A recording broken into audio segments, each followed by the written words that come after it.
Bonjour, je m'appelle Pascal Laliberté et cette vidéo fait partie de ma série sur changer des situations en utilisant de la reprogrammation mentale sur soi-même. Et la situation d'aujourd'hui porte sur j'ai trop de choses à faire. C'est une situation qui m'est arrivée à peu près un mois passé. Puis c'était un samedi matin. Puis j'avais trop de choses à faire. Je me suis levé. Toutes les autres personnes dans la famille étaient toutes levées aussi, étaient en train de commencer leur journée, mais moi, j'étais vraiment pas disposé à pouvoir avoir une fin de semaine comme eux autres. J'avais trop de choses à faire dans ma tête. Puis il fallait que je fasse le ménage. Et donc, je suis venu dehors, en fait ici où c'était calme, puis tout le reste de la famille était dans la maison. J'ai décidé que j'étais pour prendre le temps de faire le ménage. C'était pas alarmant pour moi parce que j'avais déjà fait des situations comme ça. J'avais déjà sorti des situations comme ça assez souvent. Mais j'ai décidé qu'il fallait quand même que je fasse quelque chose. Puis, vu que c'est arrivé un mois passé, j'ai décidé de faire une vidéo sur ce sujet-là parce que ça faisait un petit bout de temps que ça ne m'était pas arrivé. Puis, j'ai pensé que c'était pour être utile pour vous. Cette vidéo-ci ne va pas vous donner le genre de conseil suivant. Je ne vais pas vous donner le genre de conseil comme fais juste faire quelque chose sur ta liste, comme ça va être fait, puis tu vas te sentir mieux. Parce que dans le fond, ça va peut-être vous apprendre la mauvaise chose. Ça va peut-être vous apprendre la mauvaise leçon. Dans le fond, c'est pas important de faire des choses. Le problème plus pressant, c'est l'anxiété ou ce sentiment d'urgence-là qui vous habite, ce moment de réaction-là dans lequel vous êtes, qui doit être réglé. Dans le fond. Le deuxième conseil que je ne vais pas vous donner, c'est de trouver une façon de calmer votre esprit. C'est un bon conseil, mais ce n'est pas sur ça que je vais me pencher aujourd'hui. Ça va être un effet secondaire, par contre, de la méthode que je vais vous proposer, mais ça ne va pas être le sujet principal du vidéo. Je ne vais aussi pas vous donner comme conseil de trouver la priorité numéro 1 dans votre liste de ce qui vous préoccupe, puis d'ignorer tout le reste. Parce que dans le fond, vous avez un peu la tendance, si vous êtes comme moi, à penser à toutes les variables. Et de vous dire, par exemple, pensez pas à ces autres affaires-là, c'est pas vraiment un bon conseil parce que ça va pas vraiment avec votre personnalité. Si vous êtes comme moi, un petit peu perfectionniste, qui aimait, avant d'entreprendre quelque chose, avant d'avancer, comprendre tous les angles, toutes les variables, vous pouvez voir ça comme un défaut ou vous pouvez voir ça comme étant la façon dont vous fonctionnez. Et si la façon dont vous fonctionnez, ça fait juste partie de votre processus. Ça va juste vous permettre d'avancer si vous le prenez comme étant votre force, disons. Parce que non seulement c'est une façon de faire, mais ça vous permet aussi de voir des angles que les autres ne voient pas, de considérer des choses que les autres ne vont pas considérer. Votre capacité ou votre tendance à faire des choses exhaustives, faire des inventaires complètes avant de commencer, ça a un atout, mais passez-y pas trop de temps, mais faites-le quand même. Donc, c'est ça qu'on va faire aujourd'hui. Dans le fond, ce que je vais vous donner comme conseil, c'est d'utiliser 3 étapes en faisant vos listes. La première, comme je viens de dire, faites l'inventaire complet de tout ce qui vous habite, tout ce qui vous préoccupe. Faites-le. Deuxième étape, c'est que là, on va se placer à la fin des choses. Comment que les autres choses se terminent. Ça semble un peu bizarre, mais vous allez voir.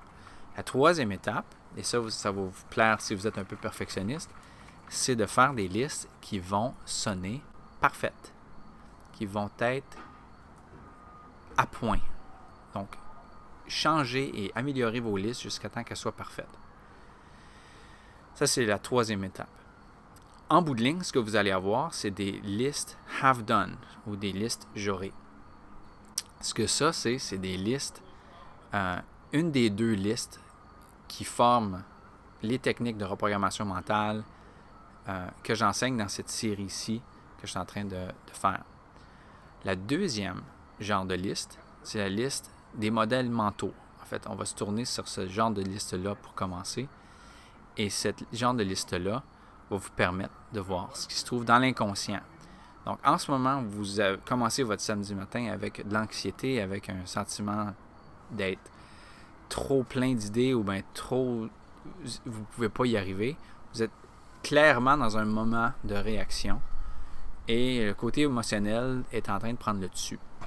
C'est un petit peu un état de panique, d'urgence. Donc, il se trouve donc à avoir des choses qui se passent dans votre tête en dessous du niveau conscient qui se passe, qui est en train de vous affecter. L'exercice des modèles mentaux, c'est de pouvoir les mettre à la surface. Un modèle mental, c'est quoi? C'est quelque chose de gros, c'est quelque chose de petit, c'est une structure à l'intérieur de notre tête, c'est un enregistrement qu'on a, c'est une conviction, c'est quelque chose qui nous influence, une espèce de lentille qui colore notre perception. Des choses qui font en sorte qu'on est vraiment convaincu que ça c'est vrai, mais on ne s'en rend pas compte. Et ça fait en sorte qu'on ne voit pas les choses de façon objective, on n'est pas capable de voir la réalité en face de nous.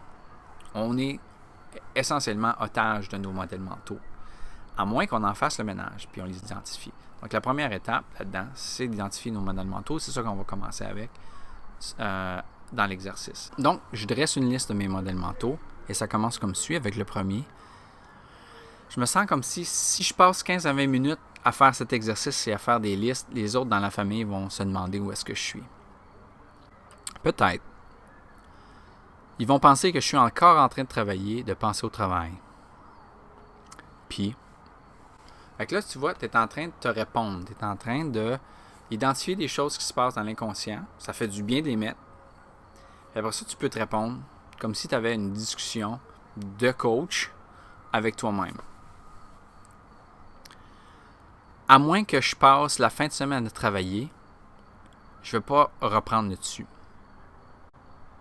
Peut-être. Encore là, peut-être tu pourrais réécrire comme suit. Tu pourrais te répondre, dire, si je passe la fin de semaine à me recharger, à me reposer, peut-être que je vais commencer le lundi du bon pied. Et là, je vais pouvoir tout régler ces problèmes-là. Quoi d'autre qu'il pourrait y avoir en dessous dans l'inconscient? Je me sens comme si j'ai beaucoup de trop sur mon assiette. Il va falloir que je coupe. Peut-être. Je vais le savoir avant la fin. Je vais le savoir à la fin de l'exercice, dans le fond. Donc là, ce qui nous mène maintenant à passer à travers l'exercice, on va faire, maintenant que je me sens un peu mieux, là, que la tête un peu plus disposée, puis de toute façon, en faisant la liste, je peux toujours ajouter à mes modèles mentaux, si j'en trouve d'autres qui viennent à la surface. Mais là, je suis outillé pour pouvoir avancer. Là. Donc, on va faire une liste complète de tout ce qui me préoccupe et on va partir avec ça. Donc, je fais la liste de tout ce qui me préoccupe. J'essaie de penser à toutes les variables, j'essaie de penser à tout ce qui passe par la tête. Et puis, à la fin, je me sens un petit peu comme peut-être j'ai oublié quelque chose. Donc, ce que je fais, c'est que je me repars une nouvelle liste, une deuxième ébauche. Puis là, je fais juste repenser à tout ce qui passe par la tête, même si c'est les mêmes choses que sur la liste d'avant. Je pense pas à la première liste, je fais juste y aller avec ce qu'il y a dans la tête. Puis là, je découvre qu'il y avait quelque chose que j'avais oublié, une nouvelle préoccupation qui me permet de compléter ma liste. Je pourrais faire une troisième ébauche, mais là, je pense que j'ai pas mal tout. Je prends cette deuxième liste-là, après ça, j'enlève les éléments, j'ajoute à la première liste, puis là, ça me fait une liste que je trouve qui est pas mal complète. Ce qui m'amène maintenant à faire la deuxième étape, c'est de penser à la fin des choses. Comment est-ce qu'on fait ça? On crée une nouvelle liste avec une en-tête comme la suivante. Avant la fin de semaine, j'aurai. Puis là, après ça, on crée des énoncés qui vont compléter la phrase. Ça, c'est essentiellement ce que c'est qu'une liste have done, une liste j'aurai. Ces énoncés-là vont compléter la phrase, vont commencer avec un participe passé, un verbe, puis qui vont décrire exactement ce que je vais avoir fait. Dans mon cas, je vais avoir préparé le poulet pour le souper, je vais avoir aidé mon père, je vais avoir avancé dans mon application de lecture Instapaper, etc. Donc ça me permet maintenant de pouvoir vraiment déterminer ce qui va avoir arrivé. Par exemple, mon application de lecture, je ne veux pas l'avoir terminée, je vais l'avoir juste avancé là-dessus, puis ça va être satisfaisant. Mais là, toutes les autres choses, c'est évidemment pas en fin de semaine que je vais les faire, donc je les mets dans d'autres genres de boîtes de temps. Donc, avant la fin de la semaine, j'aurai. Avant la fin du mois, j'aurai. Après ça, je peux déterminer toutes les choses qui vont pouvoir attendre à une autre date, à un autre moment donné. Un prochain mois, entre mots. Et là, je me rends compte qu'il y a des choses qu'il va falloir que je fasse en fin de semaine. Par exemple, je vais avoir lu la newsletter de l'école. M'apporte maintenant à la troisième étape, c'est de prendre des listes et les rendre parfaites, les parfaire ou les rendre vraies. Parce que là, une fois que tu as quelque chose qui dit quelque chose comme avant la fin de semaine, j'aurai, tu sais, je vais avoir fait le poulet, je vais avoir préparé le poulet. Tu sais, c'est pas vraiment central. Clairement, il y a quelque chose de bien plus important que ça. Donc, la première énoncée dans la phrase, dans la liste, il va falloir que ça soit celle qui va être la plus vraie à la fin de semaine, qui va être la plus digne d'être célébrée. Je m'avais déjà je m'avais déjà engagé de pouvoir aider mon père. Donc ça, c'est clair que c'est plus central que de préparer le souper. C'est plus central que d'avancer dans mon projet personnel. Et puis, donc ça va aller en premier. Mais même là, ma liste est imparfaite. Il y a quelque chose qui sonne faux parce que c'est pas juste ça que je vais avoir fait en fin de semaine. La gang à l'intérieur là, est en train de m'attendre pour passer la fin de semaine avec eux autres. La première chose que je vais faire, c'est pas passer du temps avec aller aider mon père. Il faut que ça soit fait à quelque part en fin de semaine. Mais qu'est-ce qui est plus important, c'est de passer du temps avec eux autres. Donc, avant la fin de semaine, et ça arrive souvent que ça devienne mon premier énoncé, c'est que je vais avoir connecté avec la famille, je vais avoir renoué avec eux, je vais avoir passé du temps, etc. Puis là, ça se tombe qu'il y a aussi d'autres choses qui fit en dessous de ça. Ben, avoir lu la newsletter de l'école pour savoir ce qui se passe à l'école de ma fille, ben ça fait partie de ça. Puis quitte, aider mon père, ça fait aussi partie de connecter avec lui en quelque part. Donc, en ayant créé cette liste-là, comme ça, avoir créé un énoncé, je me sens maintenant bien. Les choses sont dans le bon ordre, les choses sont bien alignées. Là, je peux faire le même exercice avec le reste de mes listes. Puis là, maintenant, je suis disposé à pouvoir avoir ma fin de semaine, puis que ça aille bien. Toute mon anxiété est partie. Je sais ce qui s'en vient dans les prochaines semaines, les prochains mois. Puis je suis bien parti. Ces listes-là, j'ai fait souvent. Ça fait à peu près 10 ans que je les fais. Puis, ce qui est important de savoir, c'est qu'ils sont toujours axés sur le futur. Ce que j'ai fait comme liste dans les dernières journées, c'est pas important. Ça devient une source d'information et d'idées pour aujourd'hui. Mais toutes mes listes commencent à partir d'aujourd'hui et regardent vers le futur. À moins que j'ai fait des engagements avec d'autres personnes, mais à ce moment-là, ces engagements-là deviennent des choses qu'il va falloir qu'ils soient en priorité dans mes listes que je vais faire aujourd'hui. Mais non seulement ces listes-là m'aident à me sortir d'un pétrin d'anxiété ou de sentiments là, tout croche un samedi matin, elles m'aident aussi à faire d'autres choses sur des plans plus grands, sur des envergures plus grandes. Non seulement je peux l'utiliser comme je dis sur des petites échelles, mais sur des longues échelles aussi. Non seulement je peux faire ça, mais je peux aussi aider des situations à changer au travail ou dans d'autres situations de ma vie. Comme par exemple, j'ai une idée de comment faire changer les choses au travail, puis là, il faudrait que j'en parle avec mon patron. Mais là, je vais donc me mettre à la place de la fin de notre conversation. Et donc, à la fin de la conversation que mon patron, il aura. Donc, ça permet maintenant de pouvoir créer des différentes des choses différentes et pouvoir améliorer des situations de toutes sortes. Donc, allez voir les autres vidéos dans ma série, elles portent sur des situations différentes comme ça. Si vous voulez parfaire votre habileté à faire ces genres de listes-là, vous voulez augmenter en confiance pour pouvoir les écrire et vous pouvez vous pratiquer et vous voulez que je vous aide, bien, j'ai fait un cours en anglais actuellement qui s'appelle The Language of Objectives. Le côté coaching peut se faire en français avec vos listes en français, mais c'est un cours qui va se faire sur 10 semaines et par courriel, on s'échange ces listes-là. Vous pouvez m'envoyer vos listes puis je peux vous donner du feedback.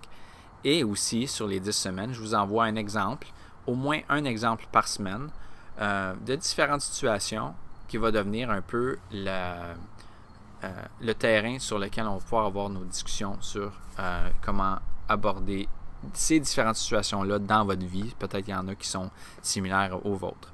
Donc, on va se mettre à la place de différentes personnes et de leur situation, comment qu'eux autres ils font pour rédiger leur liste.